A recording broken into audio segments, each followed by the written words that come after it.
그러니까 봐봐, 예를 들어서 아스날에 뭐랄까 페르시라는 유망주가 있었다 쳐요. 근데 그 친구가 잘했어. 아니 잘했어가 아니라 그러니까 왼발잡이인가? 가능성은 있어. 예. 왼발잡이죠. 왼발잡이요? 네. 근데 가능성은 있어 보여.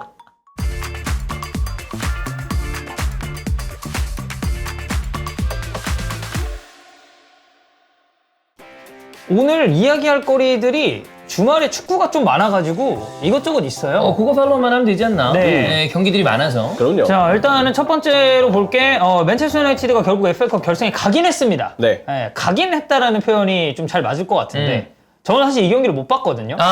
제가 이제 어제 그 카타르 호주 중계하고 12시 반에 중계하고 1시 반이었죠.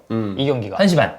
근데 제가 4시에 11시 반. 11시 반. 11시 반. 네. 근데 제가 12시 반 경기라 그럼 겹치네, 좀. 준비하느라 못 보고 제가 이제 중계하는 동안에 이 경기가 일어나고 있었고 이제 끝나고 나서 뭐 볼 겨를이 없었던 게 이제 엘크리 또 바로 뒤에 붙어있어서 그렇지. 못 봤는데 하이라이트로만 봐도 이거는 코멘트리가 기적을 일으켰어도 이상할 경기가 아니었다. 맞아요. 예. 이 맨체스터 유나이티드 얘기는 뭐 저희가 당구장이랑 후토크 때도 얘기했고 뭐 이제 지단 이런 영상도 나왔으니까 뭐 깊게 하진 않을 건데 여기에 이제 그 터널 감독의 거치 관련해서 이야기가 나오면서 하나 이제 또 추가로 붙은 게 토마스 투엘 관련된 이야기입니다. 지속적으로 이 후임 감독 후보에 이런저런 감독 얘기가 나왔었는데 지금 투엘 이름도 언급이 됐다가 최근에 키커지에서 이 투엘 감독의 이 맨체스터 유나이티드 부임 관련에 대해서 얘기가 나왔는데 이건 안 됩니다. 그 기억나시나요? 뭐요? 우리 주원이 형 예. FM 그 세계관에서 2034년 추멘 FM 어떻게 되는가 이때 맨유 감독 투엘이었어. 맞아, 그랬죠. 봤었어. 맞아요. 네. 그때는 약간 그냥 웃어 넘겼었는데 네. 그게 자칫 실현이 될 수 있다. 그렇죠. 실제로도 볼 수 있다. 네. 저는 근데 그런 얘기는 하고 싶은데 투엘이 꼭 맨유로 있는 건 아니지만 투엘에게는 기회를 한 번은 더 줄만은 하다. 이유는 있어요. 그 분데스리가 쪽에 독일 쪽의 보도들을 보면 그런 얘기들이 있었거든요. 뭐 이거는 이제 그 기자분의 취재이기 때문에 얼마나 맞는 내용인지 모르겠지만 투엘이 후연 때 뭔가 하려고 해도 바이에른 뮌헨의 그 전통, 보드진이 생각하는 분위기? 어떤 컨셉, 예. 우리의 후연은 이래야 돼. 뭐 우리는 항상 이렇게 경기를 준비했기 때문에 감독도 여기에 따라가야 돼. 그런 식으로 내부적으로 뭔가 투엘이 어쩔 수 없이 구단의 어떤 분위기에 따라가게 되는 것들이 많았다는 내용들이 일부 적혀 있었어요. 이게 좀 두 가지로 생각을 해볼 법한데 일단 투엘 같은 경우에는 어떤 팀에서도 부드럽게 나온 적이 없었어요. 그런 걸 감안했을 때 투엘의 특수성도 생각을 해봐야 된다. 근데 이번에 결과적으로는 나겔스만이 지금 독일 대표팀이랑 재계약을 했잖아요.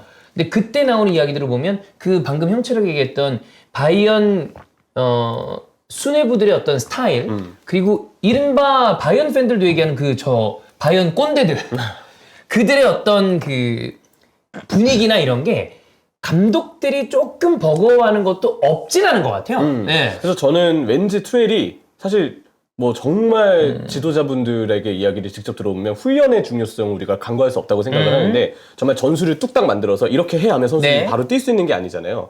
본인의 어떤 경기 준비하는 어떤 방식대로 선수들이 정말 딱 일주일 정도 아니면 한 달 길게는 뭐 이제 한 시즌 프리시즌까지 통틀어서 자신의 전술을 입히기 위해서는 정말 반복적인 훈련이 필요한데 뭔가 구단 상황상 너무나도 이제 독일 내에서의 메가 클럽 중에도 메가인 바이에른 뮌헨이기 때문에 투엘이 뭔가 힘을 쓰기에는 감독의 힘이 좀 부족하고 따라가야 되는 부분이 있지 않았나 생각을 하거든요. 저는 그래서 왠지 다른 팀에 가서 조금 더 투엘이 이전에 첼시나 뭐 파리나 도르트문트처럼 본인의 어떤 입김대로 훈련을 좀 임하고 대신 선수 영입은 안 했으면 좋겠어요. 네. 선수 영입은 구단에게 맡겼으면 좋겠는데 경기 준비나 어떤 훈련 프로그램 이런 관리에 있어서는 조금 더 투엘에게 힘을 좀 주고 본인도 뭔가 부담으로부터 조금 더 자유로울 수 있는 구단에 있다면 다시 투엘이 좀 더 잘하지 않을까?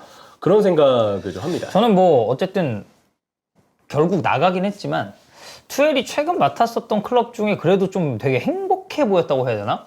저는 첼시에서 맞아. 모습이 좀 좋아 보이긴 했었거든요. 로만 있었을 때. 그쵸. 이제 로만이 있었다라는 전제가 좀 붙긴 하는데, 이제 그, 투엘이 떠난 거에 대해서, 물론 이제 안 좋았어요. 마지막에. 좀 애매한 그런 게 있긴 했지만, 결정적으로는 구단주가 바뀌고 팀의 전체적인 기조가 이제 확 바뀌면서 그런 감독의 거치나 이런 거에도 영향을 좀 줬다고 생각을 하는데, 뭐 그래서 사실 첼시 리턴 얘기도 막 나왔잖아요. 나왔죠. 다시 이제 뭐 돌아가느냐 마냐 뭐 이런 식으로. 그래서 근데 저는 아직까지도 투엘은 유럽에서 손꼽히는 감독이라고 생각하고 저도 여전히. 어떤 팀들이 됐던 간에 이 본인들이 뭔가 팀을 꾸리는 데 있어서 그리고 좀 빅클럽이라고 불리는 팀들은 한 번씩 눈독은 들릴만하다. 장 코치가 그런 얘기 했잖아요. 그 정도 레벨까지 올라갔던 감독이 한순간에 빙신이 되진 않는다. 네. 물론 이제 나이를 먹고 그러면서 천천히 트렌드에 밀려나는 경우는 있지만 투엘은 전 여전히 있다고 하나. 투엘이 만약에 맨유에 부임한다면 두 가지가 걱정이 되는 게 일단 1번 투엘이 들어왔습니다. 게리 네빌이랑 한번 붙을 수도 있습니다. 네빌, 캐러거, 그 다음에 리오. 네. 맨유의 그 레전드들이 로이킨. 캐러거 맨유 레전드인가요? 예. 맨유 레전드들이랑 캐러거. 네, 프리미어리그. 이거 좀 네. 털잖아요. 네. 그때 이제 한번 이 투엘이랑 싸움을 한번 하지 않을까라는 생각이 들고 1번 그거고요. 2번 슬퍼할 사람이 있습니다. 이러면 누구죠? 김의중 씨. 당군형? 왜? 당군형은 지금 맨유 지단을 밀고 있습니다. 맨유 지단. 네. 맨단. 맨유 맨단. 지단. 네. 예, 맨유 지단을 밀고 있는데 투엘이 온다? 물론 투엘도 좋은 감독이지만 지금 그 다음 빡빡이로 지단이 왔으면 좋겠다는 얘기를 많이 밀고 있어요. 그는 좀 슬퍼하지 않나. 근데 이제 당군형의 이런 픽이나 그런 게 사실 적중률이 그렇게 높진 않거든요. 이번에도 뭐 저희가 저번 히든 풋볼 때도 얘기했지만 그 FC 온라인에서 아틀레티코 코인 탔다가 이제 개같이 멸망하고 네, 어제 얘기하더만 그 반바스트 53점 올려놨다고. 맞아요. 제가 좀 사달라고. 네, 자기 거 사달라고. 예. 그러니까 그런 픽들이 별로 좋지 못해요. 그래서 지금 밀고 있는 지단 픽도 사실상 이게 물론 가능성 자체가 그렇게 높은 감독도 애초에 아니었고 네. 빗나갈 가능성이 높다. 아니 근데 보니까 그 처음에 얘기한 데가 탄지드만 루이크 탄지랑 산티아고 나면 뭐 그거 정도라고 봐요. 맨유가 사실 감독군을 올려놨을 때 쉬고 있는 지단이 물망에 그러니까 후보군에 없는 게 이상하잖아. 뭐 그러니까 후보군에 올라갈 수 있을 텐데 가능성이 높아 보인다라는 느낌까지는 아니고 그래도 어쨌든 뭔가 지단은 재밌진 않을까요? 투엘이 오면 좋죠. 재밌어.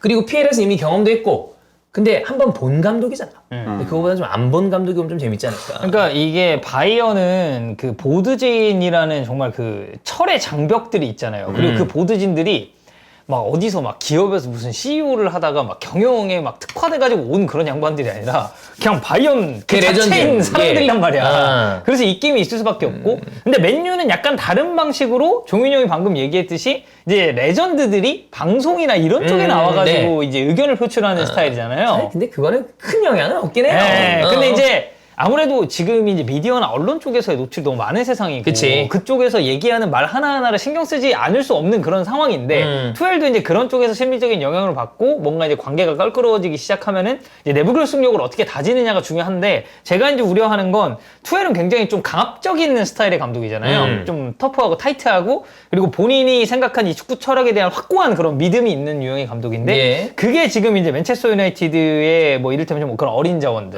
그리고 좀 이전 감독들이 확 휘어잡지 못했었던 그런 선수들이랑 이제 어떻게 좀 융화가 될 수 있느냐 이것도 좀 변수라면 변수 있지 않을까. 저는 만약에 온다라 그러면 그런 변수를 제외하고 축구적으로 봤을 때는 뭐 그래서 제가 그 테나의 전술 전략, 그 다음에 그의 철학, 그 다음에 투엘의 전술 전략, 역시 철학 그거를 전문가들만큼 자세하게 알지 못하지만 지금까지 보여준 어떤 유럽 무대에서 성과 비교도 안 되죠. 아유. 투엘이 훨씬 높습니다. 굵직굵직한 성과도 네. 있는데 우승도 해봤고요. 그럼 축구적으로 봤을 때는 금방 좋아질 가능성도 여전히 있지 않나? 예. 저도 이제 아무래도 턴어는 일단 안 된다. 네. 요즘에 이제 맨체스터 유나이티드가 첼시전도 그렇고 뭐 이길 뻔했지만 이기지 못했던 리버풀전도 그렇고 그리고 이번 그 코벤트리전도 그렇지만 턴어의 플랜 A에 대한 문제를 떠나서 경기 운영에서 자꾸 실책들이 나와요. 뒷공간을 마지막에 좀 이렇게 위협할 수 있는 자원들을 남겨놔야 되는데 리드했다고 공격 자원들 다 뺐다가 괜히 두드려 맞다가 실점하고 이런 일들이 이제 최근 일정도 되게 많았었고. 아니 어제 경기에서도 3대 0이니까 마이너를 빼는 선택이 되게 이상한 건 아니지만 결과적으로는 그게 패착이었어요. 그럼요. 그러고 난 다음에 근데 그리고 나서 3대 3 되고 승부차기 준비했었나 그때였는데 당군형이 그 테너가 내가 봤을 때 멘탈이 좀 흔들렸어. 근데 이렇게 주머니에 손 놓고 약간 멍 때리고 있으니까 일갈했거든요. 가오 잡지 말라고. 그 약간 안토니한테 그 새끼야 그 느낌으로 뒤지려고 이러면서 그 부심한테 항의하니까. 코벤트리전을 보면서 느낀 건 이건 볼장 다 봤다. 이게 본인도 멘탈에 많이 잃을 상황이라고 보이고 이 경기 이전에도 이미 어느 정도는 터나 감독이 되게 멘탈적으로 힘든 시간을 이미 보내고 있다고 생각을 하는데 누구라도 좀 더 팀에서 멘탈을 그냥 본인이 일단 잡고 있는 선수들 잡는 것 떠나서 일단 본인이 일단 멘탈을 잡고 자신의 컨셉대로 감독직을 이어갈 수 있는 사람이 온다면 누구든 좀 더 낫지 않을까라고 생각은 해요. 감독은 무조건 바뀌어야 한다. 뭐 일단 맨유도 지금 이렇게 터나의 이제 거치 관련해서 얘기가 굉장히 많이 나오고 있는 상황이고. 포체티노는 어때요? 포체티노 저는 그러니까 좀 불만족스러운 부분이 많거든요. 네. 근데 첼시 팬들 다 똑같을 거라고 생각해요. 근데 더 볼 것 같죠, 솔직히. 저는 유임할 것 같아요. 그러니까 그게 문제인데 더 볼 것 같아. 근데 이제 포체티노가 만약에 그러니까 포체티노가 만약에 진짜 떠난다는 게 확정이 되면 저는 첼시도 투엘릭이 무조건 나올 거라고 보거든요. 리. 네. 이거 실제 가능성 그러니까 여부와 접촉을 별개로 했느냐 마느냐가 아니고 링크 무조건 나오지. 링크 저는 무조건 뜰 쉬는 거라고 감독들은 무조건 나올 생각하고. 거야. 네. 맞아. 근데 그 중에서도 사실 투엘은 또 괜찮은 매물인데다가 첼시에서 어쨌든 좋은 기억이 또 있어서 할 텐데 저는 포체티노를 그냥 유임할 것 같다는 생각이 좀 커서 과르디올라가 포체티노와 첼시 곧 반등할 거라고 그랬어요? 과르디올라 이네. 아니, 근데 난 진짜 요새는 잘 모르겠다. 이게 난 맨시티전 경기력 전 좋았다 생각하거든요. 그 하는 거 보면서 네. 이게 뭐 잭슨이 골을 못 넣고 막 이래서 그렇지. 근데 이제 그런 부분을 또 놓고 봤을 때 이거를 그러니까 약간 좀 내려놓게 되는 것 같아. 이게 나갈 거라는 그런 가능성이 더 크고 여론이 그런 쪽으로 가고 뭐 예를 뭐 이사회에서 포체티노 경질에 대해서 뭐 논의를 했다든지 뭐 이런 얘기가 나오면은 야 그래 그럼 여기서 이제 좀 자르고 다른 감독 데려와가지고 잘 한번 젊은 선수 위주로 꾸려보자라고 할 것 같은데 지금 약간 계속 유인삘이 나잖아요. 내가 바꿔서 질문을 해볼게. 시즌을 봅시다. 포치가 온 다음에 지금까지 첼시에서 행보. 네. 자, 그걸 지금 전북에서 하고 있어요. 어때요? 전북이랑 첼시 너의 몰입도가 다르잖아. 저 진짜 딱 제가 갖고 있는 생각을 얘기할게요. 저는 한 시즌 더 봐도 한 시즌 더 된다고 본다? 생각해요. 왜냐면 새 팀입니다. 그냥 아예 새 팀이에요. 그러면 그래도 한 시즌 이상은 좀 봐야 된다라는 게 기본 좀 골 네. 쪽은요? 왜냐면 나는 예전에 상식이 형님 때도 그랬고 네. 단감독 때도 그랬어요. 아하. 맞아. 물론 이제 중도 부임이라는 그런 네. 것도 있었지만 아예 새 팀이라서 이거를 뭐 한 시즌 정도 더 봐도 괜찮지 않나라고 생각을 하는데 근데 이게 그 팬의 마음과 이 팬이지만 조금 떨어져서 보는 마음이 좀 다르다고 생각하는 다르죠. 게 답답해요. 네. 경기 보면은 네. 진짜 그 PK 가지고 싸우고 그 순번 없다 이런 얘기 듣고 그 무드리기 막 코너킥 차고 이런 거 네. 보고 있으면 진짜 열불 나는데 근데 굳이 변명점을 찾자면 야 그래 그거고 네. 왜요? 예. 근데 이게 지금 그것도 있어요. 네. 그 아르테타 아스날 그 부임했을 때 그때 팬들 사이에서 의견이 되게 분분했어요. 솔직하게 얘기할게요. 만약에 제가 유튜브를 안 하고 있었다?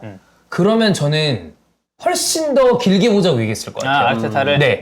근데 유튜브를 하고 있어서 내가 얘기를 어느 정도 양념과 액션을 가미하는 경우들이 많거든요. 요 차이가 좀 있어요. 네. 그러니까 이게 전북 얘기도 그랬잖아. 그러니까 나도 기본적으로 이게 결국엔 현상을 봐야 되잖아. 이 팀에서 얘를 믿어주는 게 보여. 누가 봐도 밀어주고 있어. 그러면 우리가 개지랄해도 안 뺀다? 그냥 간단 말이야. 근데 그때 인터뷰의 정황을 보죠? 절대 자를 느낌이 없었어. 그냥 무조건 안정적인 느낌. 그냥 가는 거야. 아니 그리고 그런 경질에 대한 일말의 무슨 가능성이 있는 보도도 그래 나오지 아니, 안 않았었어요. 없었어요. 네. 그러니까 이게 뭐 FA컵이 있다, 가봉맨이 있다 이런 어떤 그런 걸 떠나서 상황이 그러면 말하는 게 무의미해지는 순간이 오거든요. 근데 지금 첼시가 세 팀 판 다 가라는 다음에 거기다 한 2조 썼냐? 존나 썼어요. 정말 많이 썼죠. 사실 FC 온라인급으로 썼거든요. 네. 현질하듯이 썼어요. 현질하듯이 썼잖아. 그러면 이게 한 시즌 만에 팀을 갈기가 저는 그러니까 감독을 바꾸기가 현실적으로 쉬운 일은 아니다. 아니 저는 그래서 진퉁으로 저렇게 말씀하시는지는 모르겠는데 이것만 봐도 뭐 첼시 팬이 아니다 이런 얘기를 하시지만 이건 이제 반농으로 하시는 거지. 그러니까 반농이니까 하는 예, 예, 말이에요. 예. 그러니까 이건 사람마다 생각이 다 다른 거고 이게 좀 그 고통스러운 그러니까 그리고 그것도 있어요.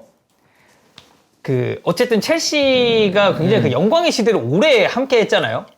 이미 뭐 이제 로만이 들어오고 무리뉴가 부임하기 시작하면서 첼시는 항상 우승하는 클럽, 이기는 클럽.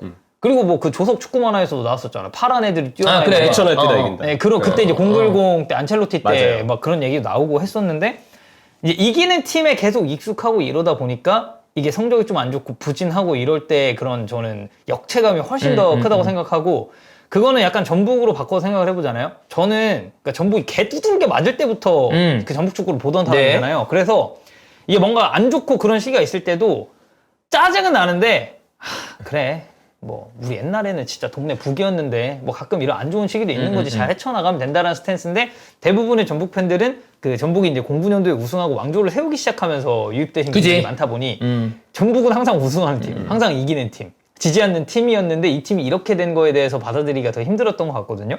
근데 저는 그냥 딱 그런 스탠스로 놓고 봤을 때는 어쨌든 유임 가능성이 지금 조금 더 높은 것 같고. 그죠? 그렇다면 어. 한 시즌 정도 더 볼 수도 있지 않을까. 근데 유임한다면 무조건 공격수 보강은 좀 했으면 좋겠어요. 왜냐면 이게 지금 형철 얘기가 맞는 게 만약에 잭슨이 그냥 예를 들게요. 뭐 우리나라 선수니까 손흥민이었어. 그 중에 그냥 다른 이전 경기 말고 그 경기에서 자칫하면 2대0 나왔습니다. 예. 그런 맨시티 결승 못 가요. 그렇죠. 근데 기회가 그래서 없는 건 아니야. 그러니까 지금 포체티노 경기를 제가 보니까 왜 팬들이 포체티노에 빡치는지 알겠더라고. 선수 기용이 엉망이야. 교체 투입을 어떻게 하는지도 모르겠고 맞아. 도쿠가 있는데 거기다 왜 디사시를 붙여. 이런 디테일이 떨어져. 근데 그거를 떠나서 만약에 좋은 공격수가 있었다면 이거보다는 순위가 올라가 있을 가능성이 큽니다. 그리고 이런 식으로 돈을 써놓고서 보드리지니 감독을 바로 교체할 가능성이 떨어지면 형철 얘기대로 공격수를 바꾸고 그 다음에 내년에 다음 매물을 좀 물색하는 게 우리가 생각할 수 있는 좀 일반론이죠. 그리고 좀 그런 것도 저는 있어요. 이게 게임이지만 FM을 해보면 이게 체감이 확 되는 게 왜 지금 그 선발 라인업이 저런 식으로 짜여졌는지에 대해서 일정 부분 공감이 좀 되거든요. 왜냐면 FM이 그 로스터 같은 거에 패치를 해놓으면 현실 네. 반영이 쫙 되잖아. 그러면 올 시즌에 사실 첼시 센터백들 제대로 뛴 애가 별로 없거든요. 사실 디사시 정도만 부상 없이 계속 나왔었고. 실방화주도 부상이 있었고. 네, 근데 이제 실바는 사실 이제 좀 놓아줘야 되고 그럼요. 이 선수가 네, 레귤러 몇 시야? 기용하기 힘들고. 몇 시야? 근데 몇 살이야? 봐봐, 포파나 없지. 여기에 바디아실도 지금 부상으로 날렸었던 기간이 있죠. 그리고 여기에 코릴도 부상으로 지금 이렇게 됐지. 리스 제임스 주장인데 뭐 진짜 나오지도 못해. 귀스도 없었으면 진짜 큰일 났어요. 그쵸. 그렇다고 해서 왼쪽 풀백에 쿠쿠렐라나 벤치렐 둘 중 누가 나왔을 때 압도적인 폼 보여줬느냐? 사실 그것도 아닙니다. 아니고. 콤 마이더르. 그래서 그런 거를 돌려 생각해보면은, 포체티노도 참 골 때리겠다라는 생각이 들 때도 있어요. 근데 한편으로 다른 시선에서 보면은 그런데도 왜 기용을 저런 식으로 할까라는 의문이 붙는 것도 저는 팬들 입장에서는 자연스러운 시선이라고 그래. 생각을 하고. 예. 저는 이제 포체티노에 대한 기대를 많이 내려놨는데, 예, 그래서 저는 사실 계속 경질파예요. 근데 그 이유가 전 전술도 전술인데 선수들 기강을 못 잡는 거예요. 그게 나도 이건 진짜 좀 이게 큰 제일 킥이네. 이거부터 좀 달라진 모습을 보여야지. 내가 파리 때 쭉 보잖아요, 포체티노를. 한 시즌 내내 전술 밸런스를 못 잡았던 감독이에요. 그래서 저는 첼시 갈 때도 사실 되게 우려가 많았고, 전술적으로도 지금 이렇게 갈피 못 잡고 경기 운영 못 하는 게, 포체티노가 뭐 그렇지 생각을 하는데, 딱 하나 선수단. 좀 기강은 그래도 파리 때도 제가 유일하게 기대했던 거. 파리 주장 출신이고, 얼마 전에 우리 파비앙님이랑 영상 찍을 때도 포체티노가 선수 시절 때는 주장으로 인기가 많았다고 했잖아요. 파리 선수고 이 사람이 그래도 약간 좀 화낼 때 화내는 스타일로 선수들 기강을 잡지 않을까 했는데, 파리 때도 좀 그런 아슬아슬한 모습을 보였고, 지금 어린 선수들 통솔 안 되는 모습도 이런 거 보면은, 야, 이게 조금 뭘 기대할 수 있을까라는 생각이 지금 좀 드는 거는 사실이에요. 그 우리가 좀 전에 아마 오늘 올라갈 텐데 저랑 뭐 덕현이랑 그다음에 우리 직원들 중에 첼시 팬들이랑 잠깐 얘기를 했어요. 근데 저도 똑같아요. 제가 첼시 팬이면 경질하라고 얘기할 거예요. 근데 팬들마다 원래 의견이 조금씩 다른데 지금 상황이 현실적으로 뭔가 유임할 삘이야. 그러니까 이제 그러면 요러요러한 상황이 이렇게 이루어진 것 같다라고 우리가 얘기를 하는 거지. 그죠? 그래서 전제 조건 붙이는 게, 만약에 유임할 거면 무조건 공격수는 필수적으로 네. 영입을 해라. 그래야 조금이라도 상승 효과가 있을 거예요. 예전에 토트넘에서 어린 선수들 잘 이끌었었던 것처럼 그거를 좀 잘 잡아줬으면 좋겠는데. 이상하게 이게 안 잡혀.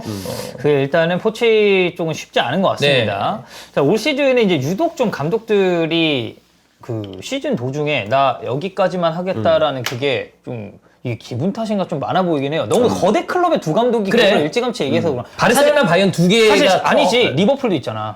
네. 클럽은 좀 종류가 다르긴 하지만 그치, 어쨌든 그치. 네, 세 개네. 여기까지 하겠습니다. 클럽은 뭔가 성적이 엄청 부진해가지고 저의 시간은 여기까지입니다가 아니라 이제 잘 마무리하겠다. 네, 리버풀에서의 그건 여기까지인 것 같다라고 얘기를 한 케이스고, 차비와 투엘 같은 경우는 그런 이제 당초 팬들이 기대했었던 걸 이제 충족시키지 못했기 때문에 이제 팀을 떠나겠다라고 발표를 한 건데, 바로 이제 새벽에 엘클라시코가 있었습니다. 4시에 있었고, 뭐 이스타TV 보신 분들은 우리 형준이 형님, 그리고 영주 형님, 그리고 수빈이 형이 와가지고 이렇게 입중계 한 것도 같이 보셨을 텐데. 3사자였죠? 네, 3사자. 예. 퇴사자 둘, 그리고 퇴사자 하나. 네. 네. 근데, 차비 감독도 이제 올 시즌이 끝나고 나서 이제 사퇴 의사를 밝혔어요. 근데 이제 어제 이제 그 경기장 안에서 레알 마드리드 팬들이 이제 차비 스테이를 이제 외쳤다. 이름 막 간 거거든, 사실. 근데 이게 차비 스테이를 외친 게 사실 레알 팬들만은 아니거든요. 그래. 어제 그게 있었어요. 바르셀로나가 비행기를 타고 마드리드 올 거 아닙니까? 도착을 했어요. 그래서 이제 버스로 갈아타고 그 인터컨티넨탈 호텔로 이동하는 그 경로에 경찰 에스코트가 없었습니다. 왜 없지? 이거 근데 되게 중요한 문제예요. 해야 되지 않아? 그리고 이게 무슨 동네 축구가 아니잖아요. 그럼 위험할 수도 있는데. 심지어 엘 클라시코인데. 그래. 근데 경찰 에스코트가 없이 바르셀로나 버스가 그냥 인터컨티넨탈 호텔로 왔거든요. 그래서 호텔에 도착을 했는데 거기 팬들이 기다리고 있을 거 아니야. 마드리드에 사는 바르셀로나 팬들도 있을 거 아니에요. 있겠죠. 근데 그 팬들이 기다리고 있다가 선수단이 내리고 감독이 내리니까 이게 제어가 안 되잖아요. 안 되지. 물론 이제 호텔 경호 인력은 있었지. 근데 그래도 한계가 있지. 근데 이 팬들이 취재 구역으로 몰리면서 이게 좀 막 붐비고 이런 사건이 있었거든요. 예. 근데 그때 바르셀로나 팬들 입에서 나왔었던 제일 먼저 나온 소리도 차비 스테이예요. 머물러라. 그러니까 이쪽도 제가 봤을 때는 경질파가 좀 많긴 하겠지만 차비 감독의 유임을 바라는 팬들도 있었던 것 같긴 해요. 그리고 현지 팬들은 내 팀에서 선수로서 올해 레전드로 그렇지. 찍은 인물에 대해서는 아무리 감독 성적이 안 좋아도 선수 때의 활약을 여전히 감성적으로 많이 받아들이는 게 우리보다도 더 그치. 커서인지 웬만하면 사람으로서는 항상 많이 믿어주려는 스탠스를 취하더라고요. 그래서 아틀레티코 팬들 그래, 나 그 얘기하려고 그랬어. 시메오네에 대해서 맞아. 현지 여론이랑 많이 달라. 이쪽 여론이랑 진짜 달라요. 맞아. 그러니까 국내는 그 시메오네 감독에 대해서 한창 또 안 좋았을 때, 그 챔피언스리그 꼴등으로 막 탈락하고 막 이럴 때 이제 시메오네 여기까지만 해야 된다고 하는데 그때도 현지 반응이나 제가 이제 뭐 지인 통해서 그 현지 아틀레티코 들은 팬들 거? 반응 물어봤을 때도 시메오네 지지파가 훨씬 많았어요. 90년대 중후반에 아틀레티코 마드리드 강등됐다가 이걸 봐왔던 사람들 입장에서는 시메오네가 지금 클럽의 상황을 전체를 다 바꿔놓은 거 아니, 아니에요? 역대 최고의 감독이죠. 그러니까 저는 현지 팬이 맞다라기보다 그들과 우리의 감성이 다를 수 있다라는 거는 어느 정도 아니 당장 뭐 선수들에 대한 그 의견도 다르잖아. 그렇죠. 근데 뭐 이게 뭐가 틀리고 뭐가 맞다 이런 건 아닌 것 같아. 네. 그래서 뭐 저는 그냥 각자의 의견이 있고 그거를 이제 존중하는 선에서의 토론은 참 좋다라고 보는데 어쨌든 레알 팬들이 이렇게 차비스테이를 외쳤다라는 건 이게 그 우리식으로 따졌을 때는 이제 그 종신 감독들 그런 느낌이거든요. 그리고 타팀 팬들이 이런 식으로 얘기를 했을 때 그 팀은 보통 이제 문제가 있는 팀들이 그렇지. 많고. 그러니까 차비 종신 뭐 이런 느낌인 거죠. 그리고 레알 팬들이 이제 외친 이유는 지금 엘클 4연패예요, 바르사가. 그럼 이제 좀 공식 대회 다 포함해서. 그죠. 그러니까 바르셀로나가 뭐 리그 우승을 하고 뭘 하든 해도 만약에 엘 클라시코에서 이런 식으로 계속 패배하는 기간이 늘어난다 그럼 그거 자체로 이거 차비 맞냐라는 여론이 저는 나올 수밖에 없다고 봐요. 그만큼 더비가 가지는 특수성이 저는 중요하다고 보거든요. 요거 아까 역시 이것도 그 찬우 형 영종이랑 저랑 영상을 뭐 엘 클라시코 갖고 찍은 건 아니고 세 팀 관련된 인테리어 아스날 바르셀로나 관련된 얘기를 좀 찍었는데 거기에서 영주 형이 한 얘기는 그 얘기였어요. 지금 상황이면 그러니까 그 전에 차비가 나가겠소 하고 난 다음에 성적이 굉장히 좋았어요. 무패를 13경기인가 나였죠. 그런 상태에서 라포르타가 잡았죠. 가지 마라. 그런 상황에 2주 사이에 중요한 것 2개가 날아갔어요. 네. 그러니까 리가 현실적으로 끝. 이미 어려웠지만 끝. 만약에 그리고 오늘 이겼으면 5점 차라. 그런 얘기가 이거 달라. 솔직히 몰라. 6경기면. 네. 그러니까 오늘 리가 날아가면서 엘클라시코 4연패. 거기에다가 챔스가 날아갔잖아. 빠르게 지면서. 이런 상황이면 라포르타 입장에서도 팬들의 시선이 있기 때문에 계속 남아달라고 하기도 애매하고 남아달라고 한들 본인이 이전이었어. 그래서 챔스를 막 4강을 가고 엘클에서 졌다 하더라도 막 챔 결가. 그러면 명분이 있거든. 근데 무슨 명분이냐면 차비가 한심 더 해봅시다. 뭐 이렇게 되는데 지금 상황에서는 라포르타가 설사 잡는다 하더라도 본인이 남는다고 얘기가 되게 애매한 상황이에요. 그러니까 무관이 유력하죠. 네. 그렇죠. 물론 뭐 100% 확정까지는 아니지만 그치. 현실적으로 너무 멀어졌고. 그러니까 설사 이 경기가 중계했지만 바르셀로나가 되게 못했냐? 아니에요. 못한 아니잖아. 경기는 아니었어요. 그러니까 이래저래 걔 주심 소토그라도. 예. 문제 많던데?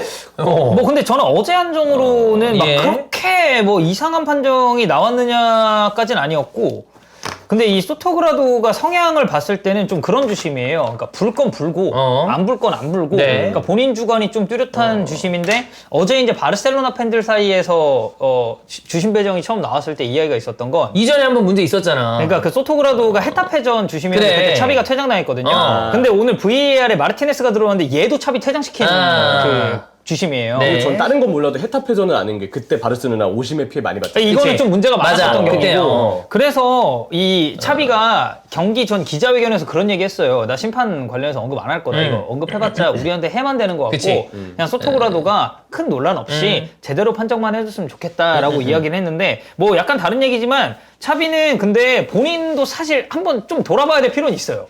이 퇴장 관련해서 그러니까 너무 중요한 타이밍에 이런 식으로 경고받고 코치진들 나가리 되고 이런 경우가 바르셀로나 올 시즌 좀 많거든요. 일단 이번에- 파리전은 할 말이 없지. 저는 그거 마르케스란다. 아라우오보다 저는 차비가 더 문제 있었다고 생각해요. 대놓고 기물 파손을 했어요. 예. 그 챔피언스리그 발로 차고. 뭐 이게 그려져 있는 벽 같은 네. 거 팍 차가지고 부쉈잖아요. 근데 그건 있죠. 그 팀들마다 그 색채를 강하게 가진 감독을 좀 부임시키는 게 잘 맞는 팀들이 있어요. 그게 바르셀로나가 좀 유독 그렇죠.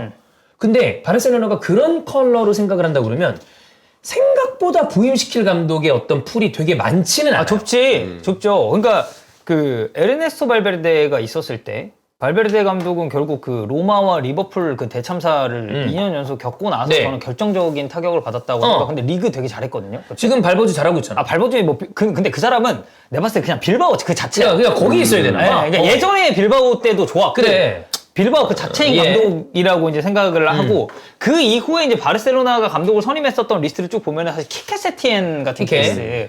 이 키케 세티엔 같은 케이스가 이제 전형적으로 딱 그 중위권 내지는 중하위권 팀에서 본인 색채 빡 입혀가지고 이 팀 되게 게임 모델 잘 만들고 선수단 구성 잘해가지고 성적을 내는데 빅클럽 맡았을 때는 그게 좀 떨어지는. 근데 키케 세티엔은 축구적으로 봤을 때는 진짜 바르셀로나스럽긴 했거든요. 왜냐면 키케 세티엔이 베티스에 있었을 때 그 우리가 다양한 통계 사이트를 참조를 하지만 대부분의 통계 사이트에서 그 해당 팀이 경기당 내는 평균 점유율에 대해서 통계를 냈을 때 베티스가 바르셀로나보다 평균 점유율이 높았어요. 그러니까 기본적으로 점유율에 기반한 그런 축구를 해서 그때 당시 현지에서도 바르셀로나보다 더 바르셀로나스러운 축구를 하는 사람이다라는 평가를 내렸었는데도 사실 세티엔은 실패했잖아요. 바르셀로나에서. 그러니까 형이 얘기한 것처럼 진짜 그런 바르셀로나스러운, 그러니까 차비가 말하는 그 바르셀로나 DNA에 맞는 감독을 데려오기 위해서는 이 풀 자체가 넓지 않아요.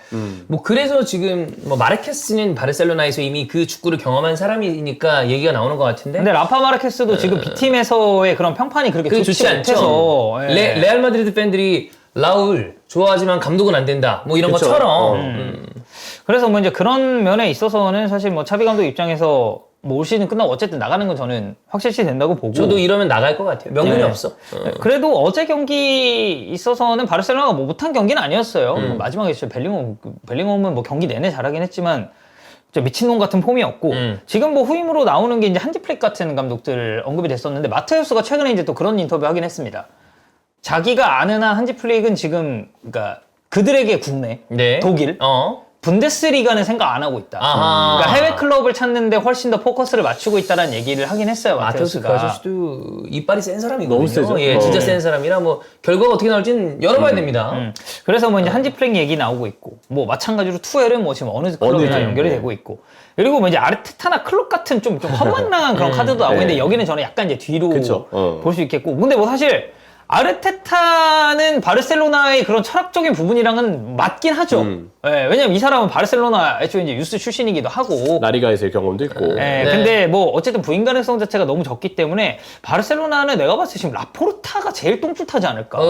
후달리지. 그러니까 본인은 어떻게 해야 되지 이거? 차비의 그 떠나는 거에 대해서 생각을 저는 많이 안 했다고 봐요. 그러니까 이 내가 팀을 나가겠다라고 이야기를 한 것도 차비의 의견이 저는 강하게 들어갔다고 보고 이거 이제 라포르타가 처음에 만류하는 그런 스탠스를 네. 가지고 있고 이사회를 소집을 했지만 차비의 그런 의견을 꺾을 수 없었기 때문에 이제 결국 이렇게 됐다고 보는데 이제 시즌 곧 있으면 끝이에요. 맞아요. 그쵸. 그리고 잠깐의 휴식기를 가지고 물론 이제 올해 뭐 유로도 있고 다양한 대회가 있긴 하지만 뭐 7, 8월 이 정도 8월이 이제 개막이고 바로 이제 또 새 시즌 돌입하는 거를 이제 준비를 해야 되는 그런 시점에서 어떤 후임 감독을 데려오느냐가 바르셀로나 입장에서 제일 좀 고민인 그런 부분이 아닐까. 저는 차비 체제는 결국 이제 만약에 유지가 됐더라도 힘들었을 것 같은 게 차비는 성장형 감독이잖아요. 아직은 전 성장형 감독이라고 보고 차비가 머릿속으로나 본인의 아이디어로나 분명 시도하는 전술들 경기마다 썼던 어떤 선수들 위치 변화들 아이디어를 보면 와 이런 생각을 하는구나라고 되게 놀라운 부분들이 많았는데 근데 아무래도 이 감독이 아직은 성장형 감독이기 때문에 하나의 문제점을 발견했어요. 아르테타도 좀 똑같은 면이 있는데 문제점을 발견하고 그걸 보완하고 고칠 방법은 알아. 도입 기간이 근데 좀 길어요. 그 결국 이제 차비 감독이 사임을 발표한 다음에 무패를 달리긴 했지만 그 전까지 부침이 많았던 것도 본인이 어느 정도 문제는 인지하고 있는 것 같은데 그거에 대한 확실한 답을 그라운드에서 이 발현하기까지 예. 생각보다 시간이 많이 걸린 것 같거든요. 저는 그래서 차비가 남았더라도 왠지 그 성장형 감독의 한계 때문에 바로 또 좋은 성적을 내기는 힘들고 위기가 왔을 땐 또 되게 부침을 겪는 시기가 있었을 거라고 보는데 차기 감독은 네, 다음 감독은 누가 됐든 저는 좀 경험 많고 조금 더 안정적인 감독이 오는 게 좀 맞지 않나라고 생각하는 왜냐면 입장이에요. 뭐 형철이 얘기처럼 바르셀로나 같은 그 체급의 클럽이 좀 그래요.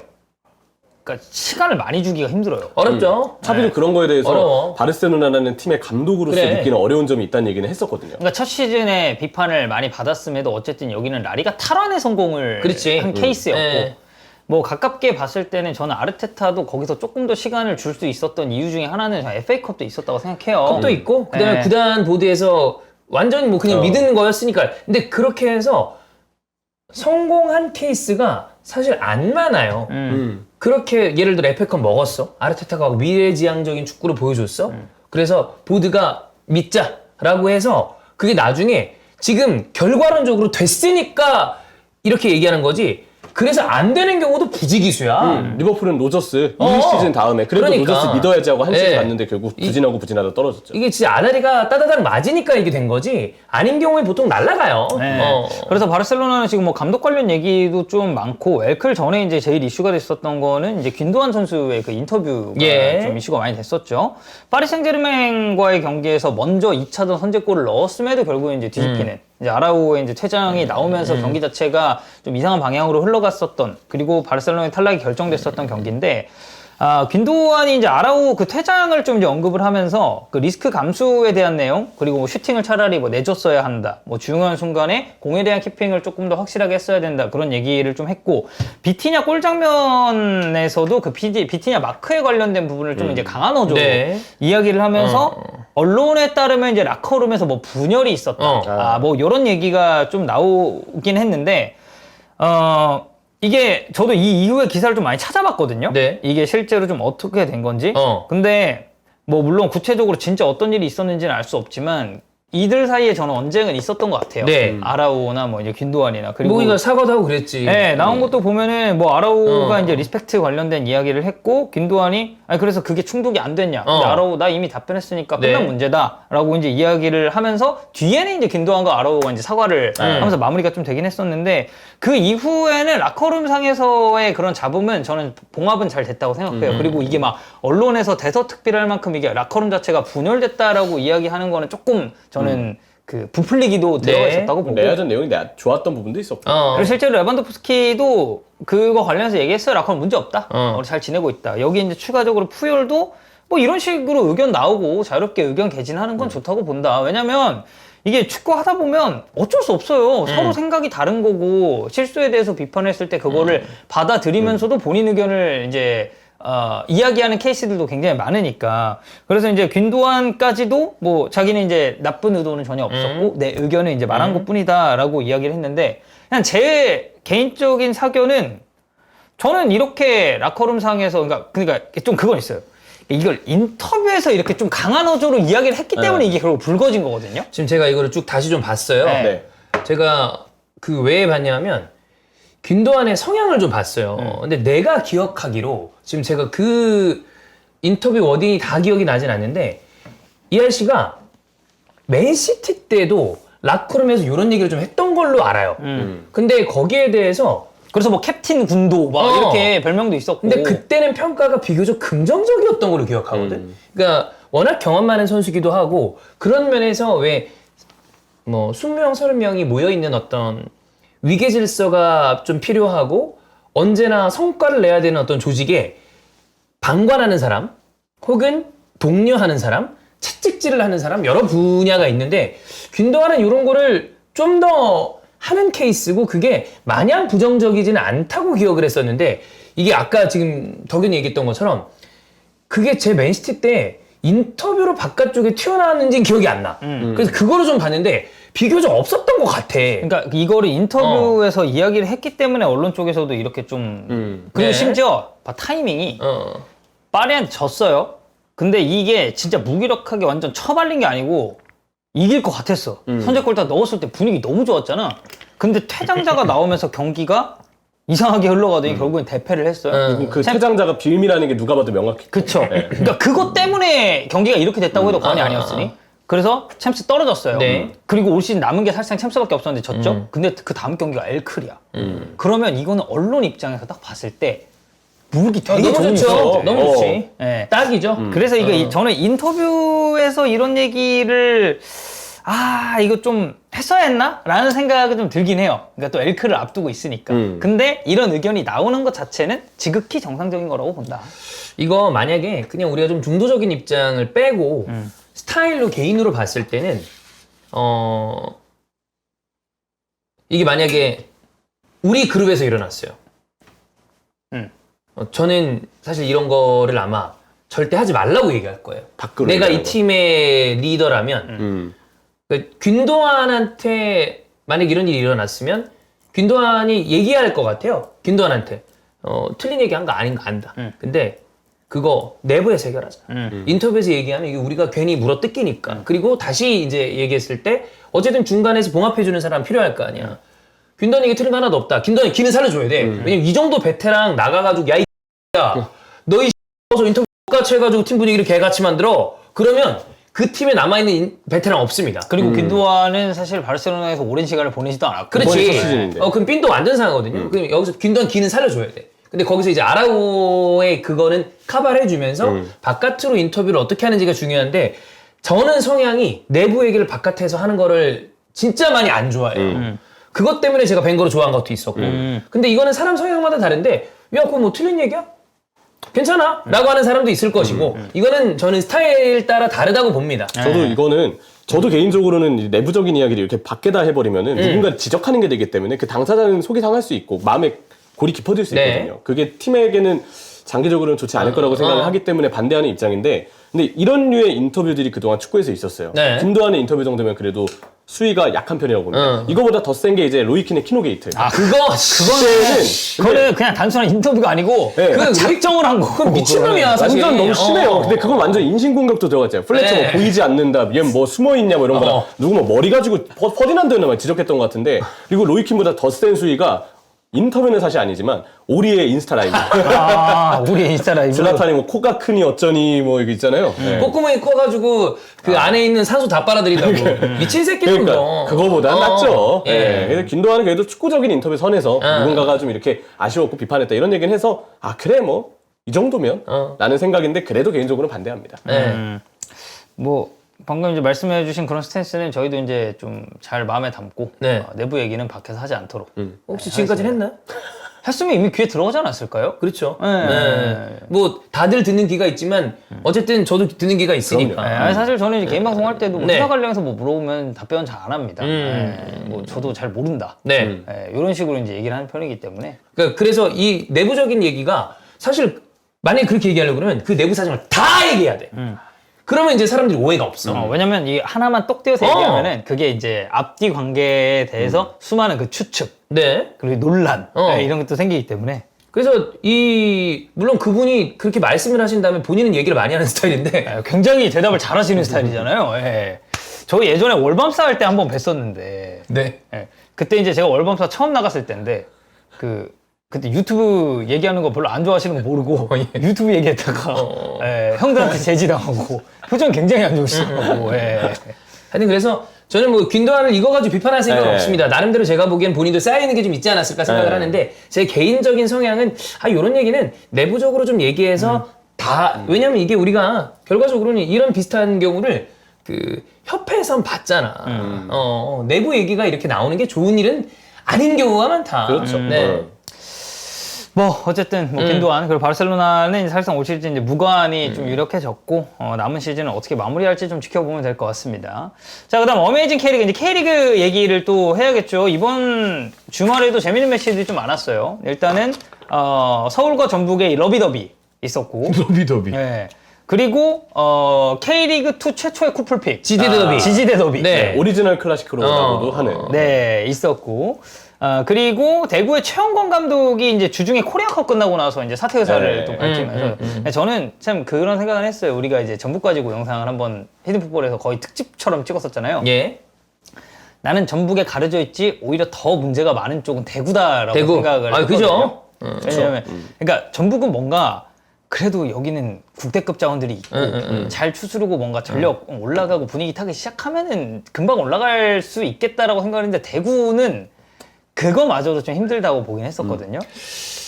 이 최영권 감독은 지금 와서 생각했을 때 다른 거보다 좀 아쉬운 거는 이 최영권 감독 인터뷰를 조금 더 잘했으면 그렇죠. 예. 팬들의 이 어떤 이 감정의 서운함과 분노를 훨씬 줄일 수 있었을 것 같은데 왜냐면 이래저래 상황이 어렵다는 걸 팬들이 오히려 더 잘 알아요. 그럼요. 오히려 어떤 의미에서는 최영권보다도 구단이 조금 더 네. 기존에 못 잡아준 게 아니냐고 하시는 분들이 맞아요. 대구 팬분들 중에 되게 근데 많았어요. 아무래도 최영권 감독 인터뷰가 예.